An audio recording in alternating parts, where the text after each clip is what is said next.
انتم كلكم سالتوا صح؟ ديمبلي حاليا مرشح انه ياخذ الكره الذهبيه؟ اعتقد راح يفوز في الكره الذهبيه، لانه صراحه اليوم هو افضل لاعب فاز اليوم. مش عارف من قال لي صراحه انه حتى كريستيانو رونالدو صرح قال ديمبلي المفروض هو ياخذ لانه فاز في الشامبيونز ليج وهذه اعلى بطوله. اوكي، فاكيد راح يمكن كاس العالم للانديه لا تثير، لانه في شهر 9 طبعا التصويت اخر 9 اعتقد. بعد صرح اليوم ومبابي صرح بالضبط. فالكل اليوم متجه، يعني الجمهور اليوم ديمبلي بالون دور يغنون، صارت اغنيه. لا فعلا يستحق مستواه الفني، يستحق لاهدافه، شخصيته، اداءه القتالي في اكثر واحد يجري اخوي ابو جاسم ديمبلي، يعني وملتزم واخلاق سبحان الله، يعني ومحافظ على الصلاه ما شاء الله. سؤال، هو يمنى ولا يسرى؟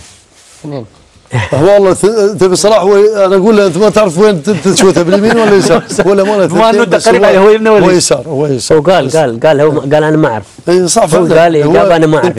ما شاء الله على نفس الشيء يعني. محمد الكعبي واحد من المحللين المفروض يكون معنا بس اساس المكان، يقول شلون صار فيتينيا من لاعب ما له مركز اساسي في بورتو وولفرهامبتون الى افضل لاعب وسط في العالم؟ اخوي خالد المدرب طور مع المدرب الخطه نو واي، يعني هذه عنده يعني ممنوع. فاللاعبين كله يحبهم 21 22. تلاحظ اللاعبين اللي شرناهم اخر شيء اكبر واحد 23 سنه 24 سنه اكثر تقدير، تعرف يحب الروح القتاليه، يحب اللاعب اللي يعطي يجري كريم في الملعب، كريم بعطائه. يا ليت تشوف الهدف الرابع، صناعه الهدف الرابع حق فيتينيا في المباراه شيء خيالي، سمي بالمايسترو.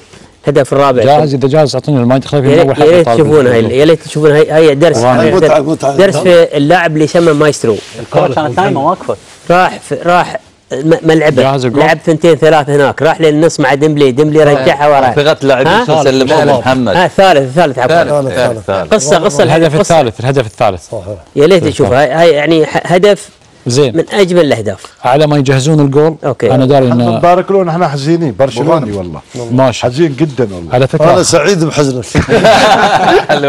ابو غانم، على فكره موضوع انك انت قلت مباراه برشلونه وانتر ميلان من اقوى مباريات دوري ابطال اوروبا، هذا الحين جمهور برشلونه صفحه جمهور برشلونه الان متناولين الخبر.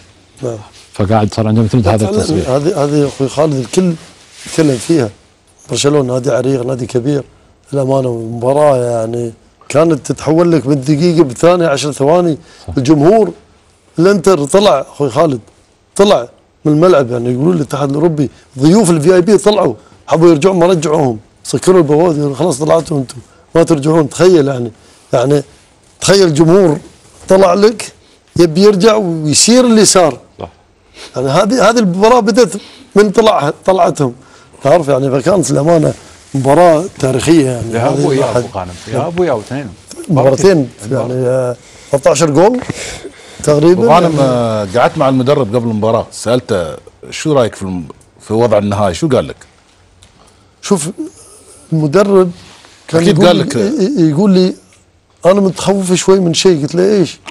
قال اللاعبين جالسين الاسبوع الاخير قبل الفاينل يدربوا 200%. فهذا شيء جيد يدربوا. قال لا تو ماتش، قال انا ابيهم 100%. فكانوا اوفر اكسايتد، يعني متحمسين اكثر من اللازم. فالموضوع المدرب دائما كانت عنده ثقه. قال لي قبل مباراه ارسنال قال لي بنفوز في الشامبيونز ليج. الهدف مش موجود. الهدف مش موجود من البدايه، ما سامحنا ابو غانم. انا تعبتك بس بعطيك خبر يفرحك. اعطيك خبر يفرحك. تفضل. نادي باريس سان جيرمان يحقق اللقب رقم 10 و11 كرة اليد الان. اي ما شاء الله. مبروك. مبروك. انا عارف ان الخبر جا قبل ما نقول لك، بس نبي نفرحك. مبروك طيب احنا تقريبا خلصنا ابو غانم، بس اللي بقول لك اياه ان متى الفريق اليد عندك يحقق لقب دوري ابطال اوروبا مثل ما سووا ربعهم في القدم؟ شغالين اخوي خالد على الموضوع، على المشروع هذا ايضا، لكن اليد صراحه محتاجين شوي وقت، بدينا احنا شوي متاخر. اليد طبعا كان عندنا لاعبين ايضا كبار وقفوا، تحويل ايضا من الكبار للشباب. انا اخذنا نفس بس مش اول مره ناصر. نعم مش اول مره ياخذون الشامبيونز. لا مش اول مره، بس الدوري الابطال الاوروبي ما اخذناه، وصلنا الفاينل فور اكثر من مره، ولكن ان شاء الله محتاجين شوي وقت ايضا الشباب يعني، ونعطيهم ان شاء الله فرصه. لا تحط في بالك البطوله على اساس انك تجيبها. بالضبط لا اشتغل بالضبط. تيجي احنا وصلنا الختام، بس انا بيك يعني احنا فخورين فيك في ادارتك. انا ناصر يعني اللي اعرفه عن ناصر بن غانم الخليفي، تعرفت عليك في 2003 تقريبا لما كنت انت ماسك الحقوق في البي ان سبورت في الجزيره الرياضيه سابقا. اعرف انك لاعب رياضي، لكن هل هذه هي اللي صقلت ناصر انه يكون اعظم رئيس نادي حاليا في فرنسا واوروبا؟ انا والله مو بعظم اخوي خالد، احنا نشوفك في عيوننا. الله يبارك فيك، بالعكس انا اشوف نفسي جالس اتعلم كل يوم، وكل يوم صراحه اشوف الاخطاء اللي اخطاتها، نجتهد نشتغل، ولما تشتغل اخوي خالد اكيد راح تخطئ 100%، لما لا تخطئ معناتها لا تعمل. ونتعلم الخطأ، الفكرة انك لا تعمل الخطأ مرتين، وتثق في هدفك، تثق وتؤمن برب العالمين اول شيء، وتؤمن بالهدف والخطة الموضوعة الى الهدف، وفي النهاية ايضا توفيق رب العالمين هو اولا واخيرا اخوي خالد، ودعاء الوالدين، هذا اهم شيء. الله يوفقك. رسالتك حق الشباب القطري الخليجي؟ بالعكس، كونوا طموحين، كونوا اجتهدوا، ما في شيء يجي بسهولة، لازم عقب تعب، عقب تضحيات، عقب معاناة، توقف في طريقك مطبات، مشاكل، صعوبات، هذه على هدف أن تشجعك أكثر وتحمسك أكثر، ودافع لك أنك تطلع أعلى أيضا. لما ينتقدونك هذا انتقاد، الشجرة المثمرة لا تنرمي إلا إذا فيها ثمرات.